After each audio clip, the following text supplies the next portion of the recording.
Okay, everyone, so this is an overview of APA 7. What we're going to do is we're going to walk you through how to create a template.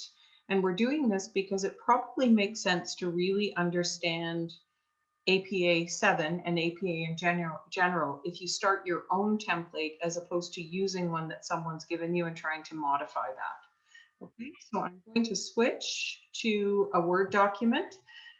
If you have Word open and you're able to both participate in the Zoom and work on your own Word document, that's a great place to start.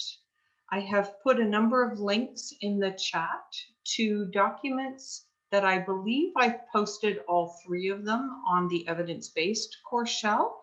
But the third one that is posted in the chat may not be on the shell. So it's a link to APA style writing, and it's by the folks that originated APA. Okay, so all three of the documents that you find there are really useful. And what I'm using today to guide this is the APA style student paper checklist. And for any paper that you're writing, if you highlight the points that are relevant, it is a great way to ensure that you've met all of the APA 7 requirements. Okay, starting off in APA, if you're beginning, open a Word document. And what you want to start with is you want to start with making sure that your and Deb is switching screens madly, that your margins are set to 2.54. And I am not sure why I'm not seeing the margins. Okay. There we go. Sorry, folks. So margins, can someone just confirm for me that you can see the screen where I'm highlighting margins? Yes. Okay, perfect. And so it may look different on your machine when you're working in Word. So if you can't figure it out in your version of Word, I suggest you go to YouTube and just search, how do I change margins in Word, whatever version you have. And if you're working on a Mac, do the same. So it may look quite different on a Mac, but when you get to margins, you're going to go, and the normal setting, the default normal, is 2.54 centimeters, which is 1 inch. And that is the requirement for APA. So that's the first step, set your margins to normal. Okay, second step is that you're going to set the page number. In order to put the page number in, you double click at the top of your page, and what opens here is what's called a header. Okay, so in APA, the header is where the page number sits. You never type the page number in yourself. You always insert it as a page number. You'll see at the left on the top of my screen, page number. Then I want my page number to be at the top of the page. So I scroll over. Our page numbers in APA are left justified, which means that they are in the upper left-hand corner. Once I have that page number in, what I'm going to do is highlight it. I'm going to go back to the home screen, and I'm going to set that to Times New Roman 12-point font. This is a step many people miss in APA, but your page numbers should be the same font. Okay, next, we're going to double click on the body of the paper, and then you're going to ensure, and mine are already set there, that you'll see again in the upper left side of the screen, you'll see Times New Roman 12-point font. Now, to be clear, there are other font styles that are permitted in APA, but at Centennial in the Child and Youth Care program, we use APA. The style of font is Times New Roman 12-point font. So if you set it at the beginning of your paper, you know what you're going to type is going to be in Times New Roman 12-point font. The next step, you're going to go to, you'll see in the center top of my screen, there is line and paragraph spacing. Okay, so I'm going to go in here and make sure not only that it's set to double space, but there is no additional space down at the bottom here. So it may say, I'm just going to do this. So if I add space after, you'll see remove space after paragraph. You must make sure that the add or remove, that it's set only to 2. Okay, so I need to remove that space after paragraph. In Word, there is a default setting where it automatically adds a little bit of extra space when you hit the Enter key. Okay, so the next step is you're going to start the title page. And to start the title page, you're going to set your cursor, make sure that you see, I wasn't quite to the top of the page. So you're going to set your cursor to the very top of the page, and it will be a little bit lower because it's sitting below that header up at the top where the page number is. So it's going to look a little low, but make sure you have pushed that cursor as far as it will go up. And then you're going to go 3 to 4 lines down to start your title page. So I'm hitting the Enter key, 1, 2, 3. And I visually like 3, but 4 is okay too. And remember, that's 3 or 4 double spaced lines. They're not single spaced, and you've already set your spacing to double, okay? Then you're going to add the title of your paper in bold. Now I've already done that, so I'm actually going to pull up the title that I've already typed in here, okay? So when I pull the title up, what you'll notice, I'm putting it exactly where that cursor was. The title of your paper is centered and bold, and it's in what's called type case. Okay, that means, or sorry, title case. That means you capitalize the first letter of every word. And for the small words like of and the, those are lowercase. So any words over 4 letters are capitalized, and those small words, 2 or 3 letters, are not capitalized. In this case, I put in brackets that it's centered, bold, and title case, but you would not include that in your actual paper. You shouldn't have anything in brackets after anything on the title page. So then the name of the student goes next, and I'm just going to show you.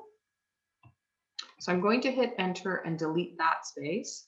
But what you'll see is that was 1 enter and 2 enters. So you hit Enter twice, and that's where the content of your title page, the next section, starts. So it is 2 enters after the title, and remember, you've already set it to double space.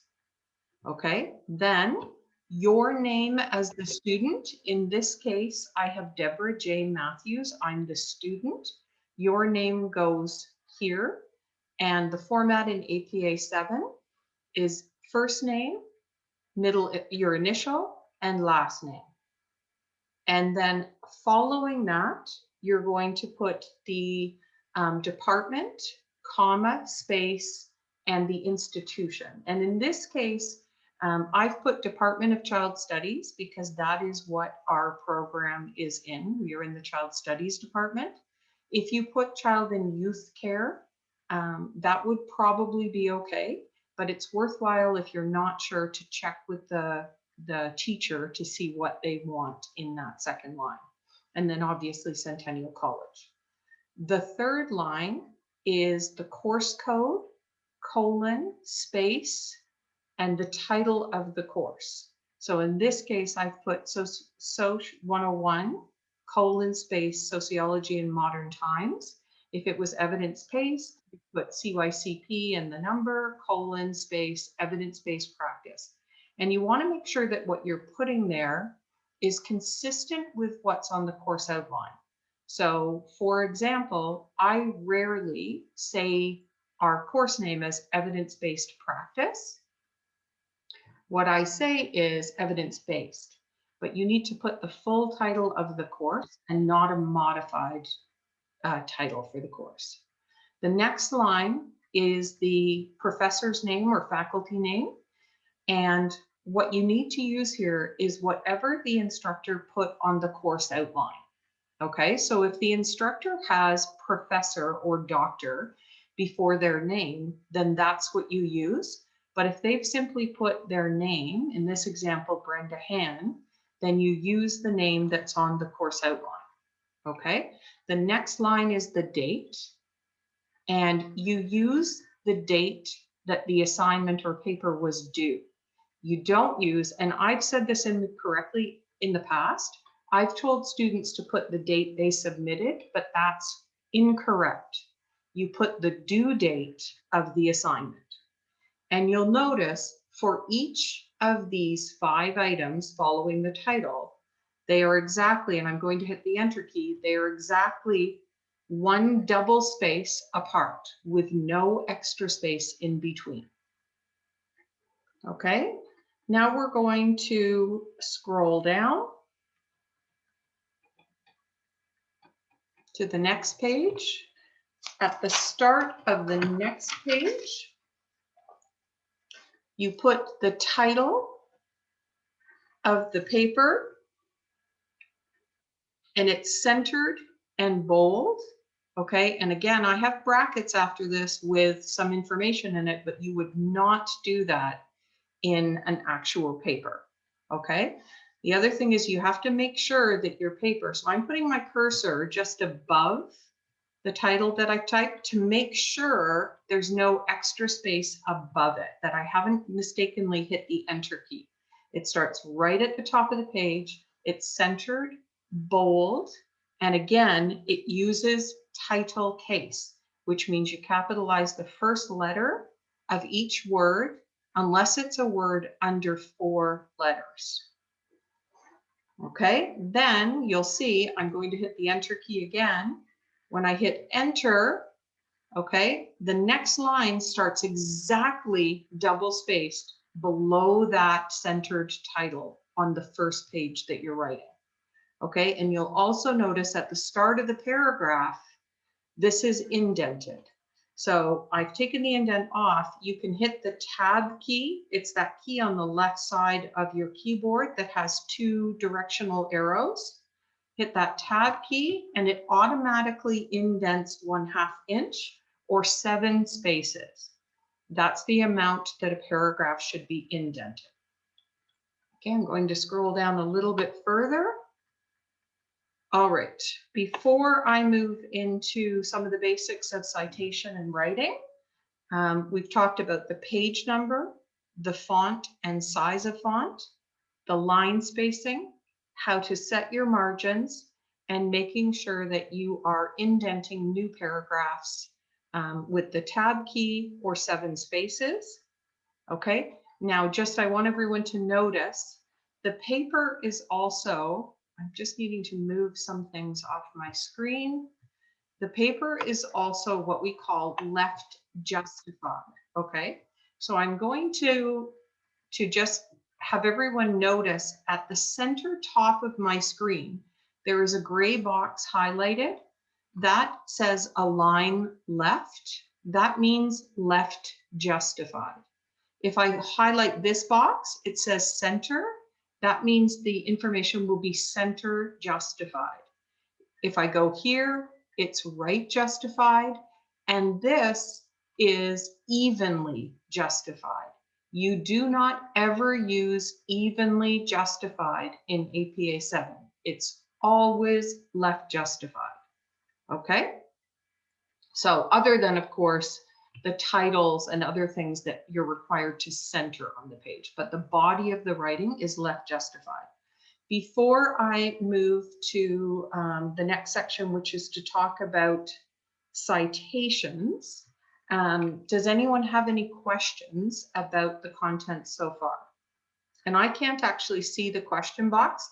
So if you posted a question, it would be super helpful if you shared it. I will check the question board. Oh, perfect. Thanks, Ro. Are there any questions there now? Yeah, Victoria said, I'm just a little confused now. When I make my title page, I do the title name, then our college name. I guess this is the new APA 7. That was her question. Correct. That's correct. So great observation. This title page Although it looks similar to APA 6, it's quite different. There's no running head, and the spacing for the actual title is different than the spacing for the 5 other components. And when I said the title of your paper is exactly 3 or 4 double spaces from the top, that's an APA rule. It's not a guideline, it's a rule. And then following the title, when I said it's 2 double spaces from between the title and your name, that's a rule.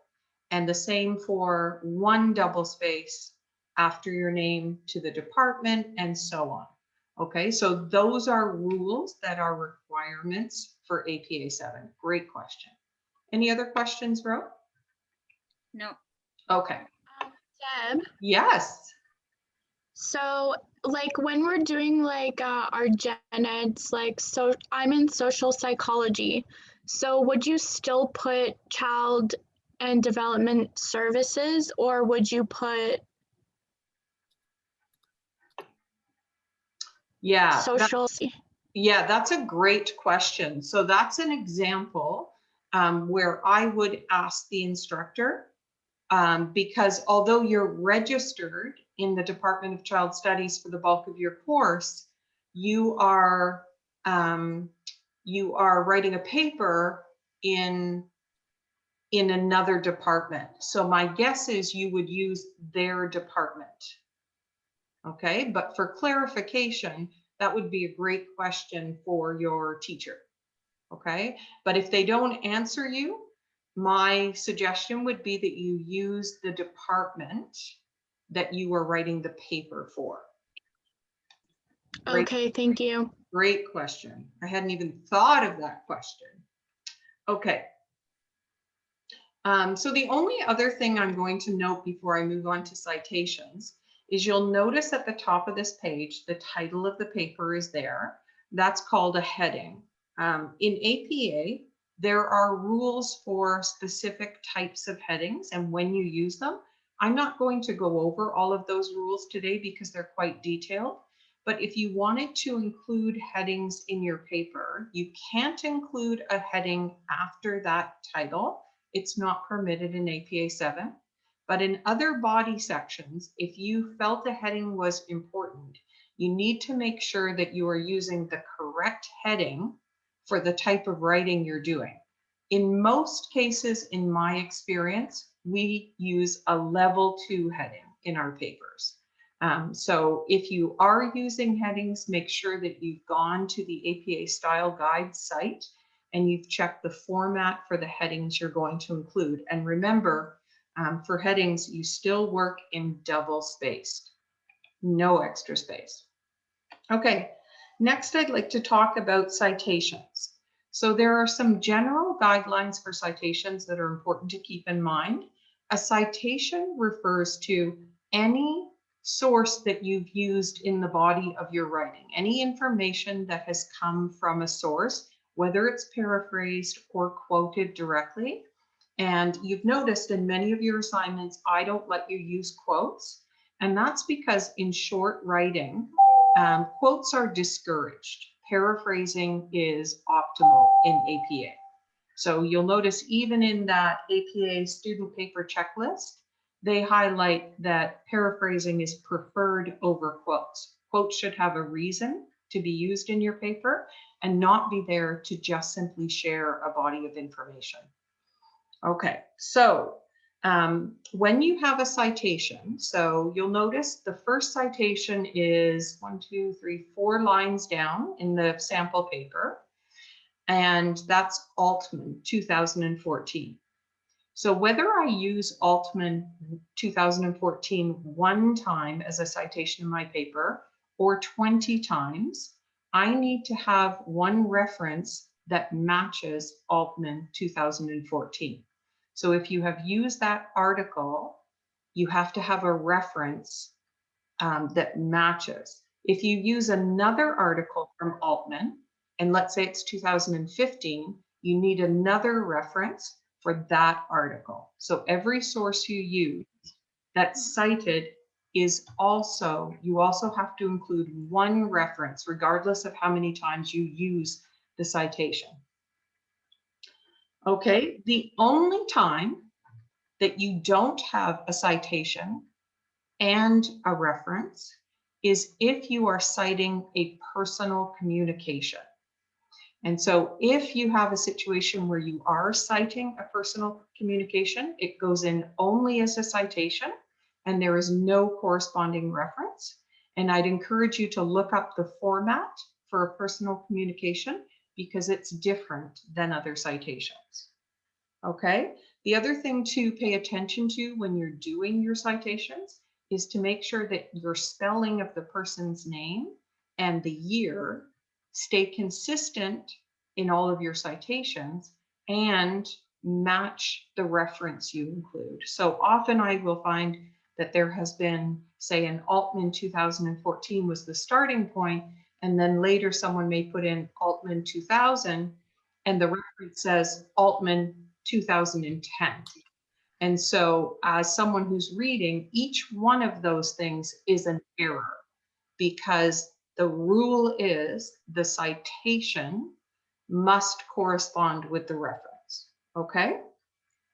And then the other thing that's been coming up quite a lot for a long time, not this year, but every year, is how often do you need to cite? Okay, so this is a bit tricky. And if you're in doubt, I err on the side of citing more often than less often.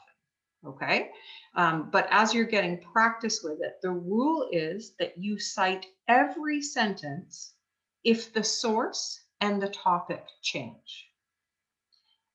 You can cluster together sentences and cite after a group of sentences or at the start of a group of sentences if the very specific topic and the information you're sharing are related. Okay, so if you are in doubt about whether you should cite, then I would err on the side of caution and add the citation. But there is room to not cite every sentence if the information is directly linked together. It's 3 or 4 sentences that all relate to the same thing from the same source. Okay, and you'll notice in the first example of a citation, there are actually 3 citations in one. So the general format for a citation, and there are some exceptions, but the general format is author, comma, space, year. If you have multiple authors, you need to double check and make sure that you know how you cite multiple authors, but they are generally in the alphabetical order in the citation. And in this case, that first example, I put that in intentionally because that shows you how to cite multiple sources that are confirming the same information. So I have a sentence there, and when 3 sources are behind it, it tells the reader that all 3 of these sources are confirming that same body of information. And when you read multiple sources of information for a paper, you might find many authors are confirming a same position. When you add all of those citations after a sentence or cluster of sentences, it tells the reader that this is not a one-off. There are multiple sources that confirm this article or this information, and it makes for a stronger position in your argument. Okay, you haven't just found one article that's stating that information. It's being confirmed in a variety of sources. Okay, and you'll notice when I put in those multiple, actually there's only 2, oh no, there are 3 citations there, sorry. It is author, comma, 1 space, year, then semicolon, 1 space, Jones, comma, 1 space. You don't have 2 spaces after the comma, it's always 1 space. And then you'll also notice that the period at the end of the sentence goes after the last bracket of your citation. It never goes, and I'm going to show you, it never goes here. It always goes at the end of the last bracket, whether it's a question mark or a period or an exclamation mark. Okay. So the key thing to remember with a citation is when the reader is reading your paper, the citation tells them where your information's coming from. If you have a bunch of sentences that don't have a citation and they don't appear to be linked together, it's very difficult for the reader to tell whether this is something that is your opinion or whether this is something that you found in the research. So citations serve the purpose of communicating where your interpretation of that information has come from. Okay, there's two types of citations that you can include in your paper. There's what's called narrative citations and parenthetical citations. I can't believe I can actually say that. So we'll start with parenthetical. And if I scroll back up, well, it's at the top of the screen, but when I have Altman, 2004, Jones, and Massey, those are called parenthetical citations. And that simply means that they are in parentheses or brackets. So a parenthetical citation is when you put the author's name and year in brackets at the end of the sentence. The other type of citation is called a narrative citation. And a narrative citation is when, if you notice the paragraph that starts, according to Andrews 2020, that's a narrative citation. And what that means is that you are writing the citation into the narrative, into the body of your writing. When you use a narrative citation, you do not have to also include a parenthetical citation or a citation in brackets at the end of the sentence. You need one or the other. In my own writing, I try to use a combination of both. So it creates a little more interest in a paper when you have a mixture of both narrative and parenthetical citations, right? Narrative being that you've written it into the body of your writing with the year. It's only a narrative citation if you include the brackets with the year after the author's name. And again, parenthetical simply means in brackets at the end of the sentence or clusters of sentence. Okay. Before I move on, are there any questions about citations? No questions on that discussion board. But I want to mention something. You know how when you said, you know how you quote the works of 3 authors, the in-text citation? I like to do that because that shows more credibility in my work in the research that I got. Plus, when we're trying to find information more than one article, it kind of adds to your reference list. So you could use that. That's like an extra point, right? Yeah, it is a much stronger writing style to have multiple sources confirming your position. So it is considered stronger writing. That you're right, Ro, has more credibility because you've obviously looked at multiple sources of information to confirm your perspective on the topic. The only thing in citations that I have not talked about, I'm just going to add a sentence. So I'm just going to hop in. I wrote something very quickly about bringing dogs into your home, but it's irrelevant. It was just to show you the format. So I'm going to add in how you would do a secondary source. And again, I just want to remind you that a secondary source is when you're reading an article and the author of the article you're reading refers to someone else's work. That's considered a secondary source in your writing. So what I might write here is, according to Jones, 2010, when referring to the work of Smith, 2009, shares that blah, blah, blah, blah, blah. Okay, so that's called a secondary source citation. Jones is the author of the article you're reading, and Smith is the work that Jones is referring to. So this is not considered strong writing. So it is okay to do this a little bit.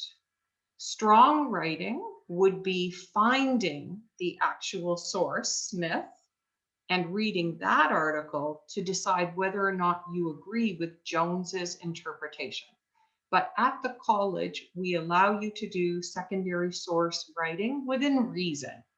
So it shouldn't be every citation, but it is reasonable to do that.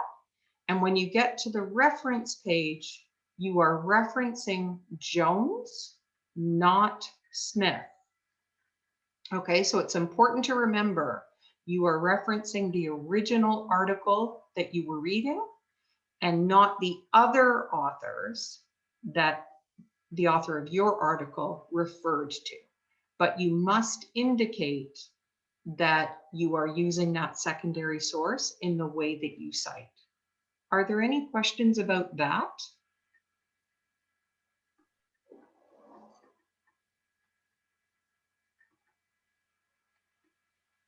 No questions. We're good.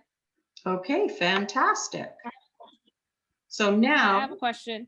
okay, perfect. Oh, Renee, I think. Can I ask my question? Go ahead, yes. Yeah, go ahead.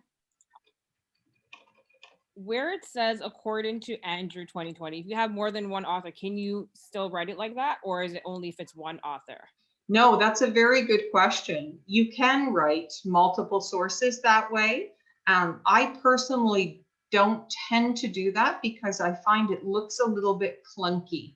But if there were two, so what I might do is according to Andrews 2020 and Smith 2009, when referring to research, blah, blah, blah. So if you have too many of those in a narrative citation, in my opinion, it starts to just be distracting. And I would probably choose the bracketed citation at the end of a sentence if there was more than two. But that's my personal opinion. Does that help? Yeah, thank you. Perfect. Great question. Okay, so now I'm going to scroll down and yep, Sorry, go ahead. Ashley has a question. When writing a narrative citation at the end of the paragraph, you don't have to write the paragraph number or page number at the end? Correct. That's a great question. So what APA says on that is that it is okay to put the paragraph number or the page number in, but it's not required. And for the most part, we do that when it's an extremely large document. So if I were including content from, say, a government publication, and maybe the publication is 200 pages, I would probably then include the page number and the paragraph as part of the citation so that the reader doesn't have to read the whole document to find my original source information. But in a smaller article, you know, when you're talking 10, 20 pages, it's quite reasonable to not include anything other than the author's name, comma, space, year. Great question. Did that answer your question? She said, yes, thank you. Wonderful. Okay, so what you're going to notice here is we end off with a last sentence on page 3. And then when I scroll down, we get to the reference page. The reference page always starts at the top of its own page.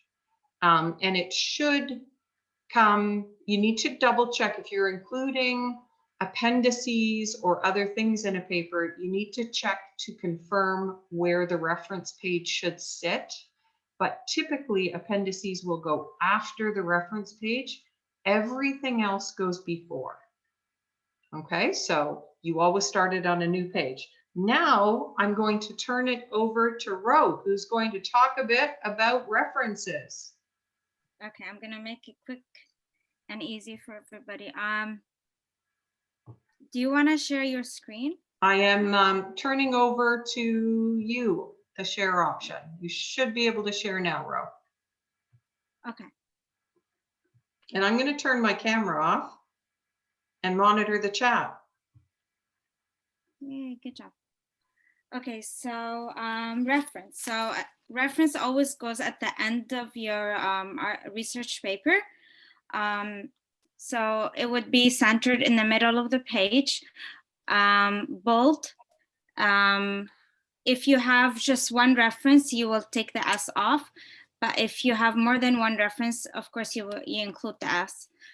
I'm sure you guys already know that. You're good. So references entries should be in alphabetical order by the last name of the first author. And next, citation entries should be always double spaced. All lines after the first line of each entry should be indented 1/2 from left margin. So I'm going to show you how to do citation and hanging indent. So typically what I have right here is a reference. So I would highlight that. And on your computer, you can go to format. You go under paragraph and alignment. You press on left, special, first line, hanging, sorry. And then you would go to line space and you would hit double. And then you press on OK. And that's how you do your hanging indent citation, double spaced. So all citation. Can I ask a question? Sorry.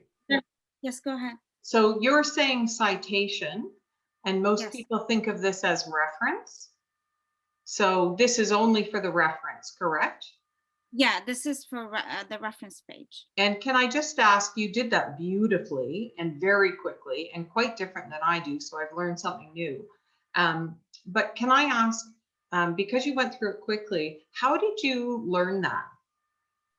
I learned that the easy way. I just went to kind of YouTube, and they have like, it was a 1.5-minute video, and it showed me how to do that. And I've been doing it ever since. And also, when you mentioned last semester how when we were writing a lit review about how everything needs to be double spaced and how to remove the extra space, also I went to YouTube and I inserted how to remove extra space, and they have like lots of videos on how to do that. And I just picked that like a 1-minute video, and it showed me how to do that. Beautiful. So like I always refer to kind of YouTube. I'm a visual learner, and I find that that's easier for me to learn. And so yeah. Beautiful, thanks. You're welcome. So when you're doing your references, you always start with the author last names, and should be provided first, followed by their initial.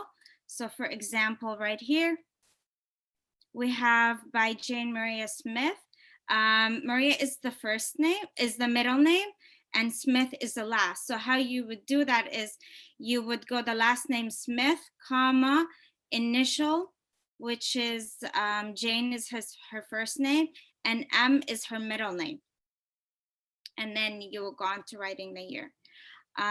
So if you're referencing a single author, it would go as like Ahmed S, the year, period. You will write the name of your article or book, and followed from the source that you got your information. That's for a single author. If you have two, you would go also first author, last name, comma, initial, period, and then N. And then you would do the same thing for the second author, followed by the year, the title of your article or book or journal, or the title, and then followed from where you got your source plus the URL, reference. So if you have 3, right now something new they did at APA 7, if you have, for example, up to 20 authors, you have to include all of them. All 20 authors included in your reference, and you will write all of them by last name, middle name, initial, and then before your last one, let's say for the 19, you would write the ampersand, which is the and sign like this, and then you write the last one. Okay, and where am I right now? So yeah, you will give the last name, first name, initial of all authors, and including up to 20. That's a new one for APA 7. And for multiple articles by the same authors or authors listed in the same order, you list the entries in a chronological order from their earliest to the most recent work.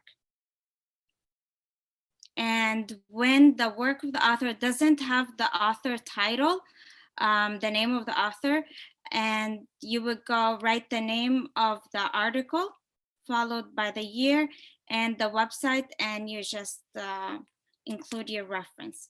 Because some articles have no authors. I find it when you're looking on website, they have no authors. So this is the step you would follow. And if it has no date, but then if you go to the bottom of the website, usually has last updated, you won't include that in your reference list. You would write N period D, not applicable. You weren't able to find the date, but you won't write like when the last updated to the website. That's not how you do the reference. And I found a video on APA 7, how it helps you to kind of cite books, articles, and website. So Deb, I thought maybe we can share that. Is that okay? Yeah, go ahead, Ro. That's a great idea. Does anybody have any questions so far that I can maybe answer? I just wanted to give you guys just the basic. But the reference, the APA 7 that Deb posted on our website, I went through that and it has a lot of information on how to reference. For example, if you go into referencing on chapter 9 and 10 and you scroll down to reference examples, it gives you how to reference any information like books, ebooks, journal articles with authors, no author. It has like for everything that you're looking for, you would find it there. Just a click of a button and you will be able to get the information that you do need. And also on that page, some work where you don't have to reference. For example, if you're doing an interview, last semester we did an interview assignment, you don't really need to reference that. And for example, if you were mentioning on your discussion board, oh, I heard this on, let's say CPE 24, you don't need to reference that. I just read that in the information that provided. So like if you're just talking about something, you don't need to reference it. Only if you go into more details, that's when you have to reference something. Can I add something there, Ro? Yes. So first, there are no questions that I'm seeing in the chat about references. And I'd like to add to what Ro's saying. When you go to the APA style writing link that was posted in the chat for this session, there is extensive information on how to reference electronic sources. So blogs, social media posts, all of that's there now, and that's new information or evolved information. So it's worthwhile to save these sources so that whenever you're writing, you can find the answer to how do you format the reference. Yeah, like even podcasts, TED Talks, anything that you need to kind of reference for your research paper. That information that you provided them, it's so easy. You can even go on APA 7, Prelude OWL, and it's just, you can find your information right there. It's like click away. So you don't like, sometimes I used to stress over it. But then I go to APA 7 on the website, and right away I have my answer. Even on YouTube, just write APA 7 new edition and whatever you're looking for, and you can find the video and you can see it right there, like I just did with that the video I'm gonna share with everybody. Rowita, there was a question that about hyperlinks. So I was surprised to see that in APA 7, you no longer need to remove the hyperlink. This video will provide an introduction to Sorry. citing books. Go ahead, Yes, Rose. Steph. I put it on freeze, so you can ask your question. No, go ahead. You're ready. Okay. So yeah, this is the website I got on how to cite using APA 7 for books, articles, and web page. And I found it very helpful, especially right now with the new assignments coming up for everybody. Articles, and web pages using APA style. Check out the library's channel for more tutorials to help you with APA style. When citing a book, you need to find the following information: the name of the author, date of publication, title of the book, publisher, Can you and see it DOI. now, Nisa? No, we can just hear. We can't see the screen of it. You have to click on the video screen to tell it to stop sharing the link screen, the paper screen. So click on stop video. Click on, so stop sharing your screen and then go back in and click share screen on the video. Okay.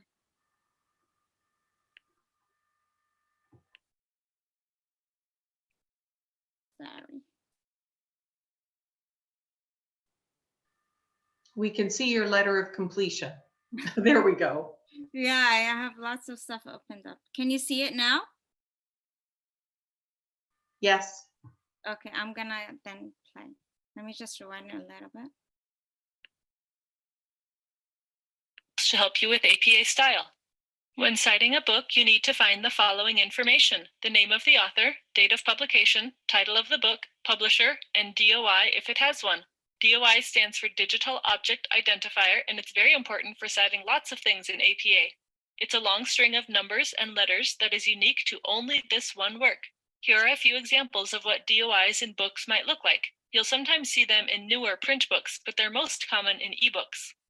Let's look at a sample book. Most of the needed information can be found on either the title or the copyright page near the front of the book, or in the book's record in a library catalog. Here's a book called Uprising: How to Build a Brand and Change the World by Sparking Cultural Movements. Just under that is the author. Sometimes you'll have more than one, or an editor instead of an author. On the title page, you'll usually find the publisher, in this case, McGraw-Hill. The date of publication is over on the copyright page, 2012, and I don't see a DOI on this one, so we can just leave that off. Now that we have all the information we need, we can create our citation. APA says to include only the author's last name and initials, not their full first name. Also notice how you only capitalize the first word of the title and the first word of the subtitle, plus any proper nouns, of course. You don't capitalize every word. Citing articles is similar to citing books, except you need a little bit more information. In addition to the author and date of publication, you need the article title, journal title, volume and issue number if applicable, the page range of the article, and the digital object identifier, known as the DOI.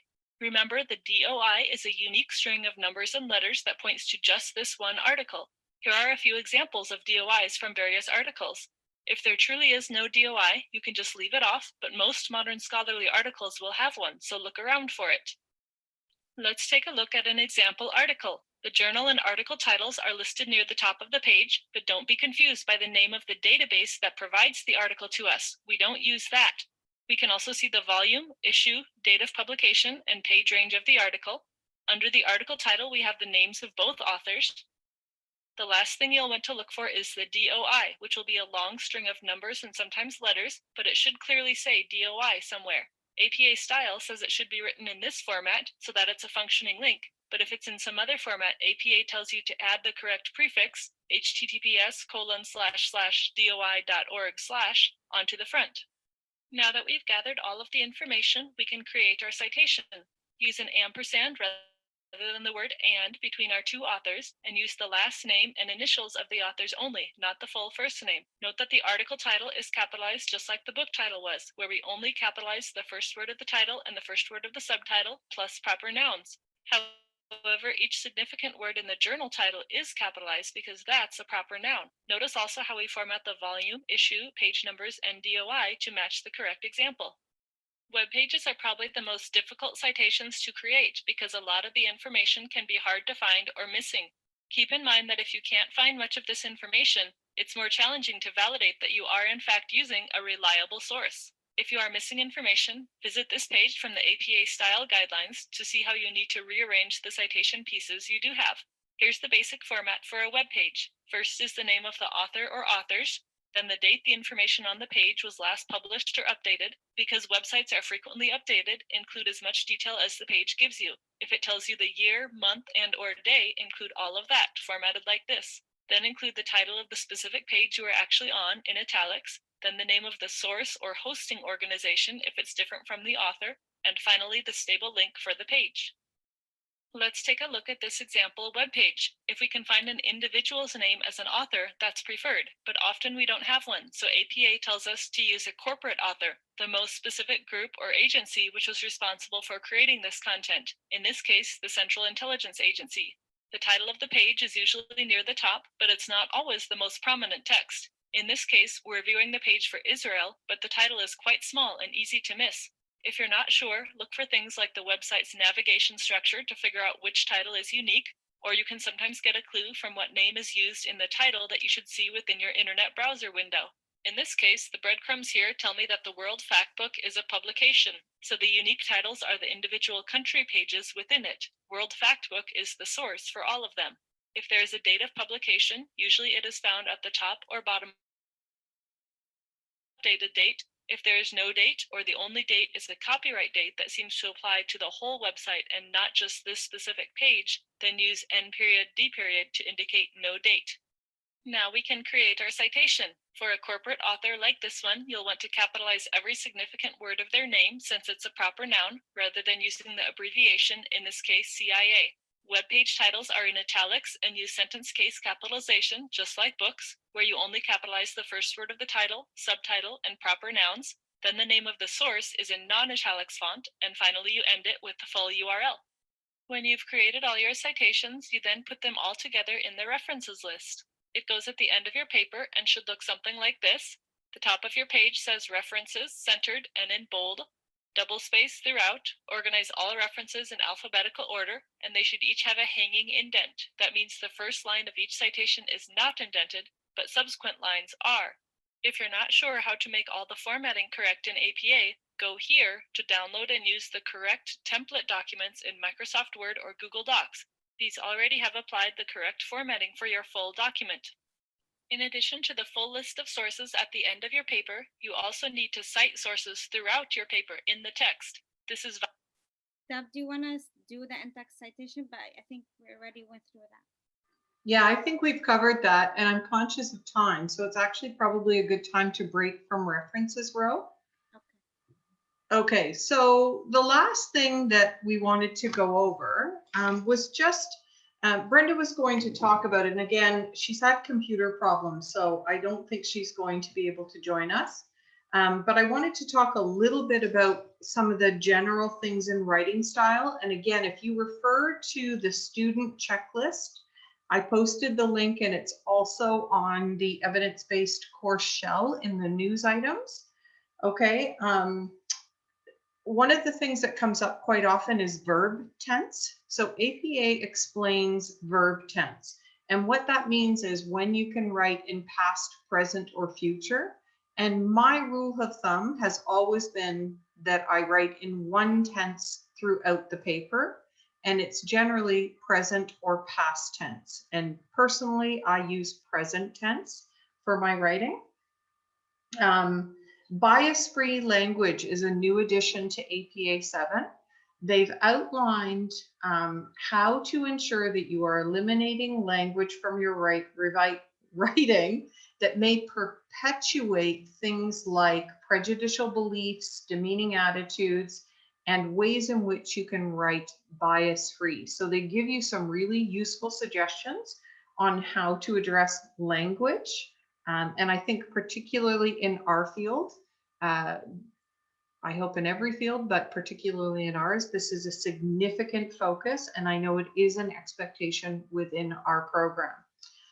In addition, they highlight in the APA style, writing style, there is a section I found earlier today that talks about if you are reading an article where the language is biased in the article, you are able to include that language, but there is a specific format in which you must include a footnote that explains that the language used in the article, you have to give an explanation of that language. Okay, so if you are choosing to use something for a specific intent, you have to make sure that you add in that additional footnote, which is new to APA completely, that explains why that language is being used or the way in which it is not bias free. Okay. One of the things that comes up quite often is comma use in writing. Many people include commas in sentences when they would take a breath. In fact, it is not correct. So if you have been given feedback that you are overusing commas, or even if you haven't, I strongly encourage you to read the section in the APA style guide that outlines how you use commas. Another area that comes up quite frequently is when to capitalize. You do not capitalize child and youth care practitioner in a sentence. Instead, what you do is lowercase, and then if you're going to use the letters, you put those in brackets after the title the first time you use it. In addition, if you are referring to a diagnosis or disorder, you don't capitalize those. Instead, they're all lowercase with some minor exceptions, and those are when the title of a disorder is also a proper noun, so someone's name. Okay. The only other thing I will add is new to APA 7, as far as I know, is a lovely addition of citing oral tradition. So if you are talking with someone and they are sharing a story orally, there's a few things to pay attention to. One, you must have permission from the person to record them if you're recording, and to use the story they're telling you in your paper. Okay, so you must have permission, and you must ensure that you are only using that material for what you have permission to use it for. And to explain this, there is a long history of oppression, and I'm going to speak specifically to Indigenous people, but this is often true in other cases, a long history of using information, knowledge, ideas, things without permission. And so it is imperative that you have permission, that you are explicit about what the permission is for, and that that is the only way that you use that information. Okay. And in addition, when you're using the concept of bias-free writing, you also need to ensure that you capitalize the name of groups. So if I was writing about Indigenous peoples, that would be capitalized. Okay. And then finally, when you are citing oral tradition, you need to ensure that you use the full name and nation or group, so the affiliation. And this is very important. And any other details that are relevant to the place or standing or role of the individual that you are citing their oral tradition. And then the advice in APA is that once you have written it, you confirm the accuracy of that information with the person who shared that story before you, in this case, submit a paper. Okay, and that again is part of working and writing from an anti-oppressive framework and being bias-free. Okay, are there any questions? It's a lot of information.